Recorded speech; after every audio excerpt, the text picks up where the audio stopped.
আসসালামু আলাইকুম রহমতুল্লাহি ওয়া বারাকাতুহু মিটিং নদাসে আজিয়ার এখন মুবাশার চললে তৈলে লাইভ অন মাঝে চললে খবর গোয়া নেসেতাই রাজু দুটিয়া প্রেনলো আসিপই হদ্দে জীবানি কি হর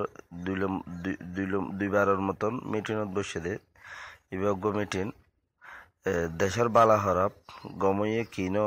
কি লাভ গুজি কি গুনারি গুজি হিন বুঝবে আসানা গরিবাল্লা বলিয়ে অনসেঙ্গানি অনসেন সুশি লেজিরিয়া দ মানে লেজি তুই বেদাসে মিটিং মারে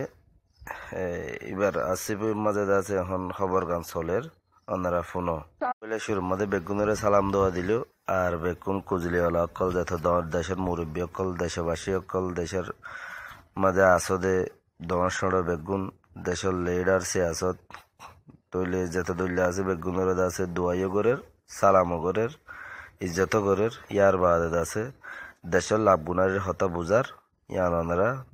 নিজে বুঝিছ ফোনো Muha, Chimaro Nangango, Totek Kaimapi, Tayawa Piore, Democratic Federal Piranzuji, Chimaro Alon, Kolon Boya, Goyu Boya, Piranzuji, Chilasima, Chipari. Lamaya de Duma, a Jane Suni Moody, a Mijim Pade Moody, a Yen Kongrine, Keke Sumbia Chetigo, Twinning Jadoma, Chipari. Dinira Ganjiha, Yolin Jetwine, Soyin Buam Moodego, Porton Name. Forum တခုဖြစ်ပါလိမ့်မယ်။အဲ့ဒီလိုအနေထားကနေမျှော်လင့်ချက်တွေကိုဖြည့်ဆည်းပေးမယ်။စိုးရင်ပူပန်မှုတွေကိုဖယ်ရှားပေးမယ်။နီလန်းတွေဖြည့်দেশ এখন জিন গিয়ই অক্তইবা যে দূর গিয়ে হে দূর গিয়ই এখন আয়ের দক্তর মধ্যে জিয়ান বেশি বুড়র ইয়ানরে বালা করি গল্লা বলে কোশিশ করা করিব জিয়াম বালা ওর জিয়াং গলতর বালা ওর দিয়ান বালা ওর জিয়াং গলতানরে সই করি বলা বলে আর বেগুনতে কোশিশ করা করিব বেন দিলা হতাহর আর ইন দর মানছে হতাহ দি নরদাসে হতারে বুঝা দিবার লাই কোশিশ করি নেবারে নিজের তুই বুঝি পারা করে তো ওনারা রোহিঙ্গা ভাইয়ান নিজে যা বুঝি পারে তা বুঝো ইয়াং হতে চাই দে এ খবর গিমফুনিয়রে অনর নিজের উগা হামাকা লাইকের দে শেয়ার করন জরুরি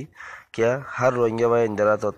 ফসি বাল্লা বলে আর আল্লাহ বালা হইয়ে না বুড়ো হইয়ে ফত্তি ভাই ইন্দে জানি বাল্লা বলি রোহিঙ্গা গুয়ার হক ওনার কাছে গুয়া লাইকর গুয়া লাইক করিবার রোহিঙ্গার কান হক তা যাবে ওনার ভিডিও করে একখান মকরবার হক তা যাবে দে গুয়া লাইক ওকে সাবস্ক্রাইব করিবার দে লাইক করিবার খবর গাম শুনিবা আর নিজে মেহনত করে তুলি দির খবর গাম শুনি লাইকের দে সাবস্ক্রাইব করিবা বলে বুঝির আসসালামু আলাইকুম রহমতুল্লাহ বরকাতুহু খবরের মতে আইয়া আছি অন্যরাও তাকে মমিককে ফোনে যাও ফোনে চাটো আমাဖြစ်ပါတယ်။ဒီကနေ့ညီလာခံဖွင့်ပွဲခမ်းနားမှာကျမတို့အနေနဲ့ပြည်ထောင်စုတဝန်းကပြည်သူတွေကိုအသိပေးပြောကြားခြင်းတဲ့အဓိကရည်မှန်းချက်၃ရပ်ရှိပါတယ်။ပထမဆုံးချက်ကတော့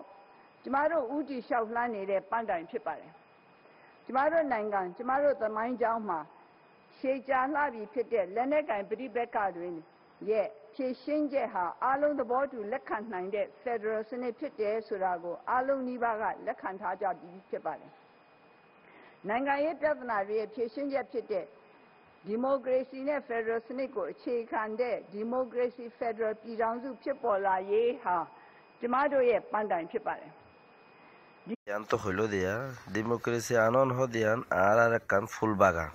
ডেমোক্রেসি জিয়ান চিজ হরিয়ান ইয়ান আনিবারন আর বেশি মেহনত দরিয়া আইব দে ইয়ান আর তো বেশি মেহনত করি বাড়া করিব কম পর্যন্ত জাতি পর্যন্ত ডেমোক্রেসি পৌঁছা দিবারে ফা ဘယ်သူကမှဆန္ဒရှိလိမ့်မယ်လို့မထင်ပါဘူး။ငြိမ်းချမ်းရေးအတွက်ကျမတို့ပေးဆက်ရတဲ့စွမ်းအားတွေယုံကြည်မှုတွေအလေးအမြတ်ထားရှိမှုတွေကဒီနိုင်ငံဒီပြည်ထောင်စုနဲ့ကျမတို့ရဲ့တိုင်းရင်းသားပြည်သူတွေကိုအလင်းအောင်ပေးစွမ်းနိုင်မှာဖြစ်ပါတယ်။ဒီအလင်းအောင်မှိန်ဖြော့လာမှာလားဒီအလင်းအောင်ပိုပြီးတောက်ပလာမှာလားဆိုတာကကဘာကြီးမှာမြမရဲ့နေရာကိုပြသလာပါလိမ့်မယ်။အခုညီလာခံကြီးမှာဒီမိုကရေစီဖက်ဒရယ်ပြည်ထောင်စုပေါ်ထွန်းလာရေးအတွက်အခြေခံအုတ်မြစ်ဖြစ်တဲ့အခြေခံမူတွေကိုဆွေးနွေးညှိနှိုင်းပြီးအတည်ပြုပေးရတော့မှာဖြစ်ပါတယ်။ပြည်ထောင်စုငြိမ်းချမ်းရေးညီလာခံ21ရာစုနှစ်ပင်လုံးပထမအစည်းအဝေးရန်နာပြီးနောက်6လအကြာမှာအခြေခံမူတွေထွက်ပေါ်လာအောင်ကြိုးပမ်းဆောင်ရွက်နိုင်ခဲ့ပြီဖြစ်ပါတယ်။ That's so mashallah মুদ্দতের আরা মমি 400 মাস হাম করে আরো দাসা আরা বেশি বালা হাম করিউম ঘুরে যাইম ইন্দিরা কান সিস্টেম 6 মাস পর্যন্ত দাসি বা নিজের মুখে এখন মুদ্দত দিয়েই আনতুয়া ခဲ့ပါတယ်နှစ်ပေါင်း80လောက်ကြာရှည်ခဲ့ပြီဖြစ်တဲ့ပြည်တွင်းစစ်အစိုးတန်တရားမှာကျမတို့နိုင်ငံရဲ့တည်ငြိမ်မှုအေးချမ်းမှုတိုးတက်မှုတွေကိုစတေးခဲ့ရပါတယ်တစ်ဆက်တည်းမှာပဲကျမတို့တိုင်းရင်းသားပြည်သူတွေမျိုးဆက်တစ်ဆက်ပြည့်တစ်ဆက်လူမှုစည်းပွားနဲ့စိတ်ဓာတ်အညွန့်ကျိုးခဲ့ယုံတာမကကျမတို့နိုင်ငံရဲ့အနာဂတ်ကိုပါတဖြည်းဖြည်းချင်းပြတ်သုံးစေခဲ့ရပါတယ်ဆင်းရဲနွမ်းပါးမှုနဲ့ပဋိပက္ခထောင်ချောက်ကဒီကနေ့အချိန်အထိမလွတ်မြောက်နိုင်သေးတဲ့ကျမတို့နိုင်ငံဟာကြံတဲ့နိုင်ငံတွေနဲ့အလှမ်းမကွာရအောင်မနှဲအားထုတ်ကြိုးပမ်းနေရတာအားလုံးအသိပဲဖြစ်ပါတယ်ဒီကနေ့ညီလာခံကြီးကတော့ကျမတို့ပြည်သူတွေရဲ့ခေတ်အဆက်ဆက်မျှော်လင့်ချက်တွေအတွက်အလင်းရောင်လေးတစ်စားအဖြစ်ထွက်ပေါ်လာခဲ့ပါပြီဒီအလင်းရောင်မှိန်ပြပြလေးထွက်ပေါ်လာဖို့ကျမတို့ပြည်သူတွေနှစ်ပေါင်း80နီးပါးစောင့်ခဲ့ရတာဖြစ်ပါတယ်ဒုတိယအချက်ကတော့တနိုင်ငံလုံးပြစ်ခတ်တိုက်ခိုက်မှုရပ်စဲရေးသဘောတူစာချုပ်ကိုလက်မှတ်ရေးထိုးရေးဖြစ်ပါတယ်အခုလိုပြည်ထောင်စုငြိမ်းချမ်းရေးဆွေးနွေးပွဲတွေဖြစ်ပေါ်လာအောင်နိုင်ငံရေးဆွေးနွေးပွဲတွေပေါ်ပေါက်လာအောင်တနိုင်ငံလုံးပြစ်ခတ်တိုက်ခိုက်မှုရပ်စဲရေးသဘောတူညီစာချုပ် Nationwide Ceasefire Agreement NCA ကတကားဖွင့်ပေးခဲ့တာဖြစ်ပါတယ်ဒီတကားဖွင့်လှစ်နိုင်စေခဲ့တဲ့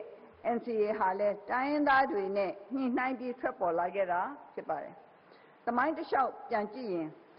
အပြည့်ရသဘောတူစာချုပ်တွေအသီးသီးချုပ်ဆိုခဲ့ကြပေမဲ့အပြည့်ရလုပ်ငန်းစဉ်ခိုင်မာရေးအပြည့်ရပြီးတဲ့နောက်နိုင်ငံရေးဆွေးနွေးမှုလုပ်ငန်းစဉ်ဖြစ်မြောက်ရေးတို့အတွက်အာမခံချက်တွေမရှိခဲ့ပါဘူး။ဒီအာမခံချက်နှစ်ရပ်ကိုရရှိစေဖို့နှစ်ဦးနှစ်ဖက်ကတိကဝတ်ပြုကြမဲ့သဘောတူစာချုပ်တရားရှိဖို့လိုတယ်ဆိုတဲ့အယူအဆနဲ့ NCA ဆိုတာဖြစ်ပေါ်လာခဲ့တာဖြစ်ပါတယ်။ NCA ကိုဆွေးနွေးညှိနှိုင်းခဲ့စဉ်ကကျမတို့ပါဝင်ခဲ့ခြင်းမရှိခဲ့ပေမဲ့အစိုးရတရားရဲ့တာဝန်သိမှုတာဝန်ယူမှုအပြည့်အဝနဲ့လက်ခံရယူပြီးငြိမ်းချမ်းရေးဖြစ်စဉ်မှာပါဝင်နေတဲ့ပုဂ္ဂိုလ်အဖွဲ့အစည်းအသီးသီးနဲ့ဆွေးနွေးညှိနှိုင်းတိုင်ပင်ပြီးတော့ဒီလမ်းကြောင်းကိုရှောက်လှမ်းခဲ့ရတာဖြစ်ပါတယ်နိုင်ငံတကာငြိမ်းချမ်းရေးဖြစ်စဉ်တွေနဲ့ရှင်းကြည့်တဲ့အခါမှာမြန်မာနိုင်ငံရဲ့ NCA ဟာအပြည့်ရလုပ်ငန်းစဉ်ခိုင်မာရေးနိုင်ငံရေးဆွေးနွေးပွဲအာမခံချက်ရှိရေးနဲ့လက်ခံနိုင်စရာကောင်းတဲ့အဆင့်တစ်ဆင့်လို့ဆိုနိုင်ပါတယ်ကျမတို့ရဲ့ဥတီချက်ကအပြည့်ရအဆင့်မှာတင်ရပ်ဆိုင်းနေဖို့မဟုတ်ပါဘူးနိုင်ငံရေးဆွေးနွေးပွဲမှာတစ်ဆင့်ထာဝရငြိမ်းချမ်းမှုရယူရေးဖြစ်ပါတယ်ကျမတို့နိုင်ငံရဲ့သမိုင်းကြောင်းမှာအပြည့်ရအဆင့်ကိုပုံစံအမျိုးမျိုးနဲ့ဆောင်ရွက်ခဲ့ကြပါတယ်ဒါပေမဲ့ဒီသဘောတူညီချက်တွေဟာအခြေအနေအကြောင်းရင်းခံအမျိုးမျိုးနဲ့ပြည့်ပြည့်သွားခဲ့ကြတာတွေအားလုံးသိပဲဖြစ်ပါတယ်အပြည့်ရညှိနှိုင်းမှုတွေကဒဏ်ရာအနာတရတစ်ခုရဲ့အပြင်ပန်းဒဏ်ချက်တွေသက်သာစေရေးလှုပ်ဆောင်ချက်နဲ့တူညီပါတယ်နိုင်ငံရေးဆွေးနွေးပွဲတွေကအပြင်ပန်းမမြင်နိုင်တဲ့ဒဏ်ရာဒဏ်ချက်တွေရဲ့အဓိကအတွင်းစစ်မြစ်ကိုကုစားနိုင်ဖို့ပဲဖြစ်ပါတယ် NCA ဟာလမ်းဆုံးမဟုတ်ပါဘူး NCA ကနေနိုင်ငံရေးဆွေးနွေးပွဲတကားကိုဖွင့်လှစ်လိုက်တာပဲဖြစ်ပါတယ်ဒီမှာကြုံတုံးလမ်းစဖြစ်တဲ့ NCA ဖြစ်မြောက်ရေးကိုကြိုးပမ်းဆောင်ရွက်ခဲ့ကြတဲ့ပုဂ္ဂိုလ်တွေအားလုံးကိုကျေးဇူးတင်ရှိပါကြောင်းပြောကြားလိုပါတယ်တတိယချက်ကတော့ကျမတို့လက်ခံကျင့်သုံးနေတဲ့ညှိနှိုင်းဆောင်ရွက်ရေးမူဖြစ်ပါတယ်ကျမတို့ဟာ2015ခုနှစ်ထွေထွေရွေးကောက်ပွဲကနေလူထုကရွေးချယ်တင်မြှောက်လိုက်တဲ့အစိုးရဖြစ်ပါတယ်အမျိုးသားရင်ကြားစေ့ရေးကိုအခြေခံပြီးကျမတို့အနေနဲ့နိုင်ငံတော်ရဲ့ရှေ့ခရီးတစ်လျှောက်လှမ်းရမှာအားလုံးနဲ့ညှိနှိုင်းဆွေးနွေးပြီးမှခြေလှမ်းတွေလှမ်းနေတာဖြစ်ပါတယ်ပေါ်ပင်အများကြိုက်မဲ့နည်းတွေရှာပြီးဖိအားပေးတာမျိုးနိုင်ငံရေးအရာအကြက်ကင်တာမျိုးကျမတို့လုံးမှာမဟုတ်ပါဘူးအားလုံးနဲ့ပွင့်ပွင့်လင်းလင်းဆွေးနွေးညှိနှိုင်းပြီးအားလုံးလက်ခံနိုင်တဲ့သဘောတူညီချက်တွေရရှိအောင်ကြိုးပမ်းသွားမှာဖြစ်ပါတယ်သဘောထားကွဲလွဲမှုတွေမှဘုံသဘောတူညီချက်တွေထွက်ပေါ်လာအောင်ညှိနှိုင်းဆွေးနွေးကြရမှာယဉ်ကျေးတာဟာပြောညံ့တာမဟုတ်ပါဘူး ညှိနှိုင်းတာဟာအလျှော့ပေးတာမဟုတ်ပါဘူးရိုးသားတည်ကြည်မှုနဲ့ယုံကြည်မှုကိုအားလုံးကသတိတရားအသိတရားနဲ့ဆင်ခြင်ကျင့်သုံးကြဖို့လိုအပ်ပါတယ်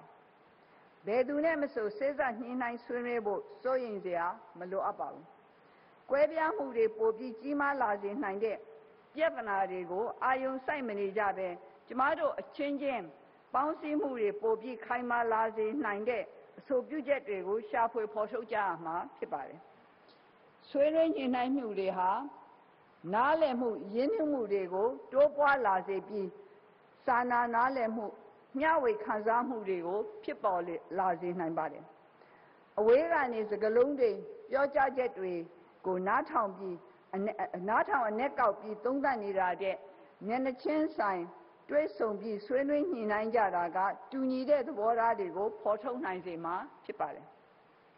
အခုလို Federal ဆိုင်ရာအခြေခံမူတွေကိုဖော်ထုတ်နိုင်အောင်ကျမတို့အစိုးရတပ်မတော်တိုင်းရင်းသားလက်နက်ကိုင်အဖွဲ့အစည်းတွေနိုင်ငံရေးပါတီတွေဟာအချိန်ပေးပြီးစိတ်ရှည်လက်ရှည်ညှိနှိုင်းခဲ့ကြရတာဖြစ်ပါတယ်ကမ္ဘာတစ်ဝန်းငြိမ်းချမ်းရေးဆွေးနွေးမှုဖြစ်စဉ်တွေနည်းတူကျမတို့အစိုးရသစ်ရဲ့ပထမတစ်နှစ်ကြာ